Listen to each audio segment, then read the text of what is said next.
किसान भाइयों, क्या कभी आपके साथ ऐसा हुआ है कि आप शाम को अपना हरा भरा और लहलहाता हुआ खेत देखकर घर आए हों और अगली सुबह जब आप खेत में पहुंचे तो पूरी की पूरी फसल ऐसे झुलसी हुई मिले जैसे किसी ने उस पर खौलता हुआ पानी या तेजाब डाल दिया हो। आपके पौधे रातों रात काले पड़ जाते हैं, पत्तियां सूख कर झड़ने लगती हैं और आपकी महीनों की मेहनत सिर्फ 24 घंटे के अंदर मिट्टी में मिल जाती है। अक्सर किसान सोचता है कि यह किसी कीड़े का हमला है या मौसम की मार है, लेकिन सच्चाई कुछ और ही है।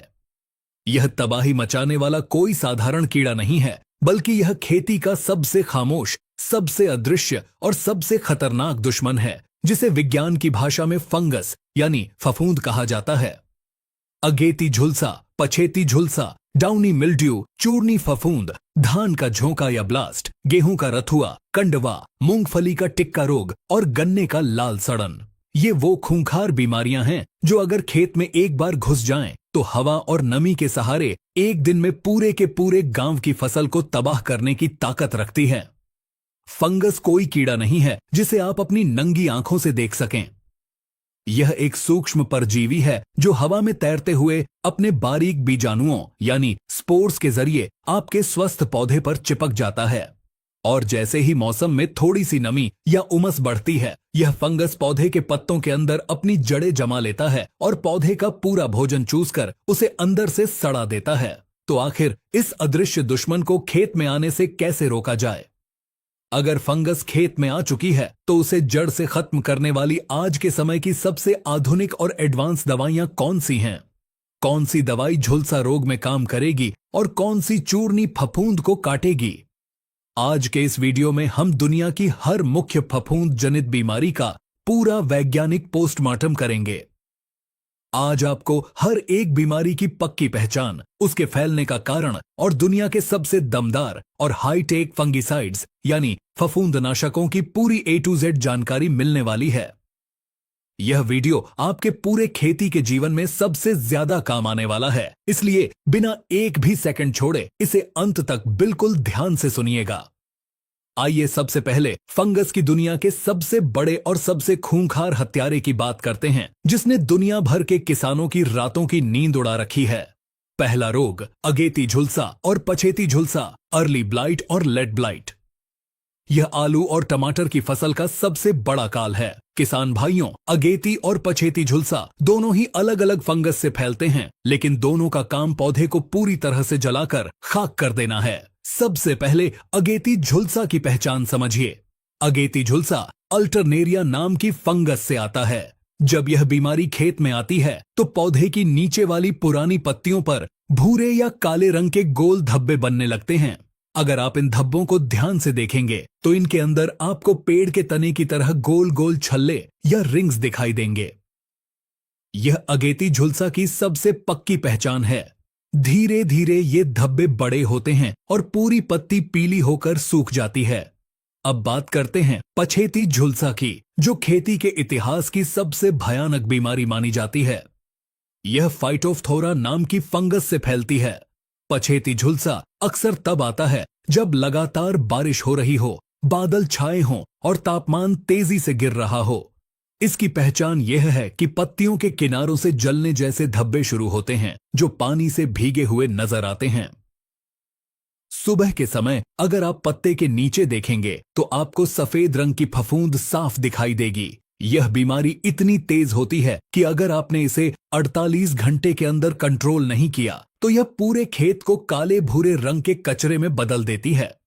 इन दोनों झुलसा रोगों को रोकने के लिए कोई भी साधारण दवाई काम नहीं आती। इसके लिए हमें सिस्टमिक और कॉन्टैक्ट दोनों तरह के एडवांस फफूंदनाशकों का कॉम्बिनेशन चाहिए होता है। अगर झुलसा रोग की शुरुआत है तो आप अजॉक्सिस्ट्रोबिन 11% और टेबुकोनाजोल 18.3% SC का इस्तेमाल कर सकते हैं, जो बाजार में कस्टोडिया के नाम से बहुत मशहूर है। इसका डोज 250 मिलीलीटर प्रति एकड़ है। लेकिन अगर पछेती झुलसा भयंकर रूप ले चुका है तो आपको सबसे आधुनिक रसायन की जरूरत होगी। इसके लिए आप डायमेथोमोर्फ 50% WP का इस्तेमाल करें, जो एग्रोबैट के नाम से मिलता है, या फिर आप फेनामिडोन और मैनकोजेब के कॉम्बिनेशन का इस्तेमाल कर सकते हैं। इक्वेशन प्रो पछेती झुलसा के लिए एक बहुत ही तगड़ा ब्रह्मास्त्र है। इसका डोज 200 ग्राम प्रति एकड़ के हिसाब से देना होता है। दूसरा रोग चूर्नी फफूंद और डाउनी मिल्ड्यू, पाउडरी मिल्ड्यू और डाउनी मिल्ड्यू। कद्दू वर्गीय फसलें जैसे खीरा, करेला, लौकी, तरबूज और इसके अलावा अंगूर और मटर के किसानों के लिए ये दोनों बीमारियां सबसे बड़ी सिरदर्द हैं।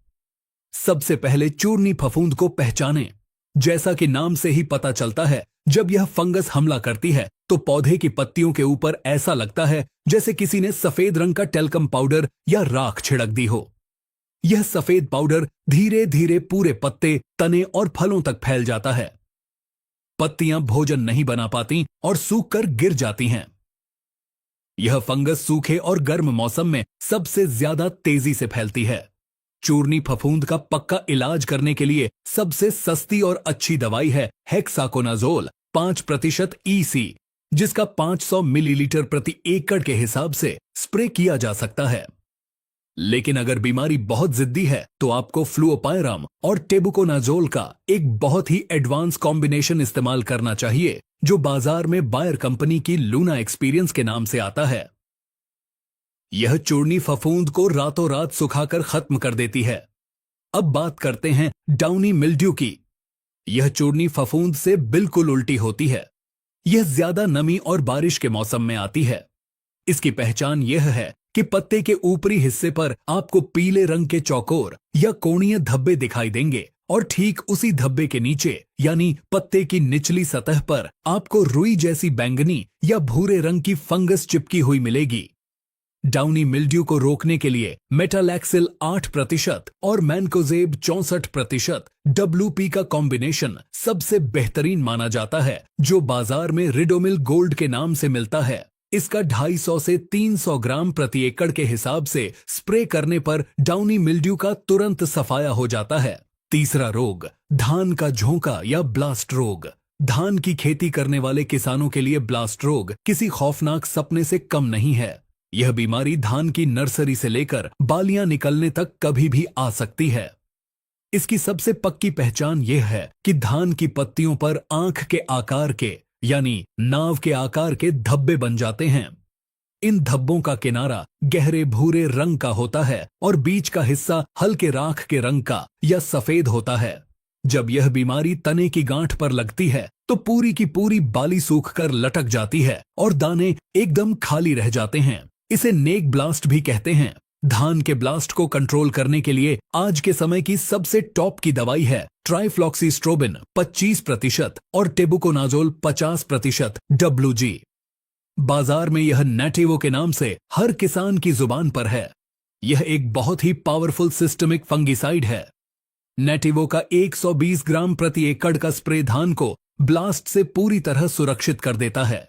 इसके अलावा आप पिकॉक्सीस्ट्रोबिन 22.5% SC का इस्तेमाल भी कर सकते हैं, जो गैलीलियो वे के नाम से आती है। यह भी धान के ब्लास्ट का एक अचूक इलाज है।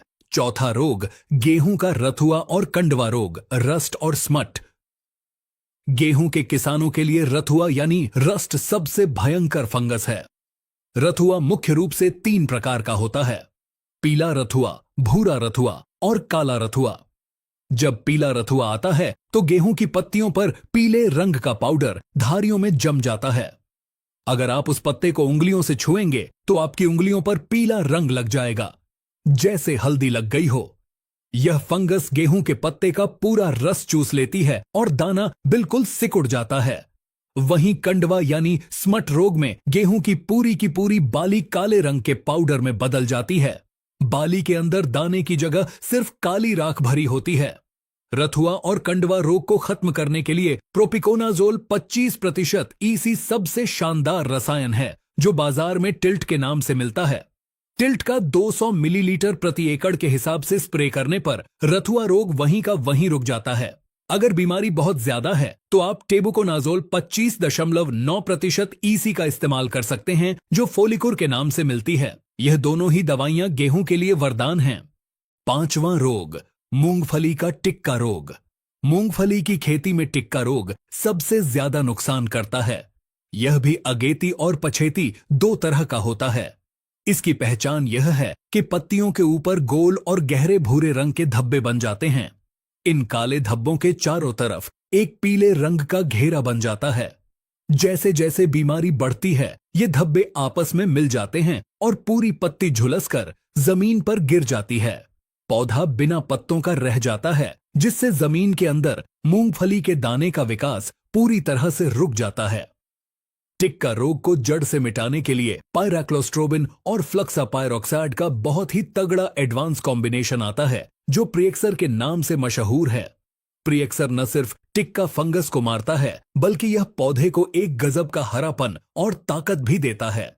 इसके अलावा आप एमीस्टार टॉप का भी इस्तेमाल कर सकते हैं, जिसमें अजॉक्सिस्ट्रोबिन और डाइफेनोकोनाजोल होता है। इसका 200 मिलीलीटर प्रति एकड़ का डोज टिक्का रोग का 100% खात्मा कर देता है। छठवां रोग, गन्ने का लाल सड़न रोग, रेड रोट। किसान भाइयों, गन्ने का लाल सड़न रोग कोई साधारण बीमारी नहीं है। इसे कृषि विज्ञान में गन्ने का कैंसर कहा जाता है, क्योंकि जिस तरह कैंसर का कोई पक्का इलाज नहीं है, वैसे ही अगर यह फंगस एक बार खेत में पूरी तरह फैल जाए तो फिर कोई भी दवाई गन्ने को बचा नहीं सकती। इसकी पहचान बहुत ही साफ है। बाहर से देखने पर गन्ने की तीसरी और चौथी पत्ती पीली पड़कर सूखने लगती है, लेकिन जब आप उस गन्ने को बीच में से फाड़ कर देखेंगे तो गन्ने का अंदर का हिस्सा पूरी तरह से लाल हो चुका होता है और उस लाल हिस्से के बीच बीच में सफेद रंग की आड़ी पट्टियां दिखाई देती हैं। उस गन्ने में से सिरके या शराब जैसी बहुत ही तेज खट्टी और सड़ी हुई बदबू आती है। लाल सड़न रोग का इलाज स्प्रे से नहीं होता। इसका असली इलाज प्रिवेंटिव यानी बचाव है। इसके लिए गन्ने की बुवाई से पहले बीज का शोधन करना सबसे जरूरी है। गन्ने की पोरियों को बोने से पहले थायोफेनेट मिथाइल 70% WP, जो रोको के नाम से आती है, उसके घोल में डुबोकर उपचारित जरूर करें। इसके अलावा जमीन तैयार करते समय ट्राइकोडर्मा विरिडी नाम की जैविक फफूंद को सड़ी हुई गोबर की खाद में मिलाकर खेत में जरूर डालें। ट्राइकोडर्मा एक अच्छी फफूंद है जो जमीन में घुसकर लाल सड़न फैलाने वाली बुरी फंगस को खा जाती है।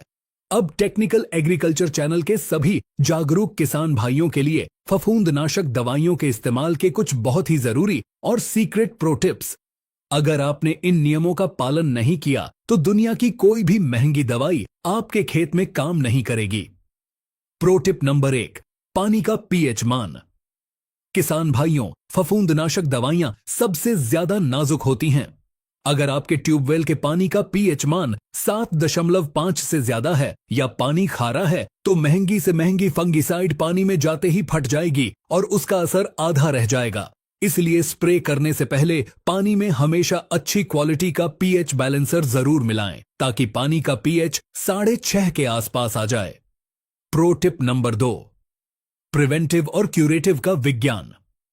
हमेशा याद रखें, जब मौसम लगातार खराब हो, बारिश हो रही हो और खेत में बीमारी अभी नहीं आई हो, तब आपको कॉन्टेक्ट फंगिसाइड जैसे मैनाकोजेब या प्रोपिनेब का स्प्रे करना चाहिए। यह पत्ते के ऊपर एक सुरक्षा कवच बना देते हैं, लेकिन जब बीमारी खेत में घुस चुकी हो और धब्बे दिखने लगे, तब आपको सिस्टमिक फंगिसाइड का इस्तेमाल करना चाहिए, जो पौधे के खून में घुसकर फंगस को अंदर से मारती है। प्रो टिप नंबर 3, दवाइयों का ग्रुप बदलना। फंगस बहुत ही चालाक परजीवी है। अगर आप बार बार एक ही टेक्निकल वाली दवाई का इस्तेमाल करेंगे तो फंगस उस दवाई को पीना सीख जाएगी और उस पर दवाई का असर होना बंद हो जाएगा। इसीलिए अगर आपने पहली बार टिल्ट का स्प्रे किया है तो अगली बार कस्टोडिया या नेटिवो का इस्तेमाल करें। दवाइयों को हमेशा बदल बदल कर स्प्रे करें। Pro tip number 4, silicone spreader. फफूंदनाशक दवाइयों का पूरे पत्ते पर एक समान फैलना बहुत जरूरी है, इसलिए स्प्रे के पानी में हमेशा उच्च गुणवत्ता वाला सिलिकॉन बेस स्टिकर जरूर मिलाएं। इससे दवाई बारिश आने पर भी आसानी से धुलती नहीं है और पत्ते के अंदर बहुत तेजी से समा जाती है। किसान भाइयों, फंगस आपकी फसल का वह दुश्मन है जो आपकी आंखों के सामने आपकी पूरी मेहनत को राख कर सकता है। लेकिन अगर आप इन सभी बीमारियों की सही समय पर पहचान कर लेंगे और सही विज्ञान के साथ इन आधुनिक फफूंदनाशकों का इस्तेमाल करेंगे, तो दुनिया का कोई भी रोग आपकी फसल को छू भी नहीं पाएगा और आपकी पैदावार हमेशा रिकॉर्ड तोड़ होगी। हमें पूरी उम्मीद है कि टेक्निकल एग्रीकल्चर चैनल की तरफ से की गई फफूंद जनित रोगों की यह सबसे बड़ी और ऐतिहासिक मास्टर क्लास आपके बहुत काम आएगी। यह A to Z और गहरी वैज्ञानिक जानकारी आपकी खेती के पूरे नजरिए को बदलकर रख देगी। अगर आपको हमारी यह मेहनत और यह एकदम सच्ची और सटीक जानकारी पसंद आई हो तो इस वीडियो को तुरंत लाइक करें। अपने सभी किसान मित्रों, अपने रिश्तेदारों और अपने गांव के हर एक व्हाट्सएप ग्रुप में इस वीडियो को ज्यादा से ज्यादा शेयर करें ताकि कोई भी किसान भाई इन भयंकर फफूंद रोगों के कारण अपनी फसल बर्बाद न होने दे और बाजार के नकली टॉनिकों से बच सके। खेती को स्मार्ट और वैज्ञानिक बनाने के लिए और ऐसी ही असली व आधुनिक जानकारियां सबसे पहले पाने के लिए आपके अपने YouTube चैनल टेक्निकल एग्रीकल्चर को अभी सब्सक्राइब करना बिल्कुल न भूलें और पास वाले घंटी के बटन को भी जरूर दबाएं ताकि हमारी हर नई मास्टर क्लास वीडियो सीधा आपके फोन पर पहुंच सके। अगर किसी भी फफूंदनाशक दवाई की मात्रा को लेकर या अपनी फसल में लगे किसी खास धब्बे या बीमारी के बारे में आपका कोई भी सवाल है तो बिना झिझक नीचे कमेंट बॉक्स में अपना सवाल विस्तार से लिखें। टेक्निकल एग्रीकल्चर की टीम आपके हर एक सवाल को पढ़ती है और उसका बिल्कुल सटीक और तुरंत जवाब देने की पूरी कोशिश करती है। मिलते हैं अगले वीडियो में खेतीबाड़ी की एक और शानदार, दमदार और आंखें खोल देने वाली जानकारी के साथ। तब तक के लिए अपनी मिट्टी, अपनी खेती और अपनी फसल का पूरा ख्याल रखें। आप सभी किसान भाइयों को हमारी तरफ से दिल से नमस्कार। जय हिंद और जय जवान जय किसान।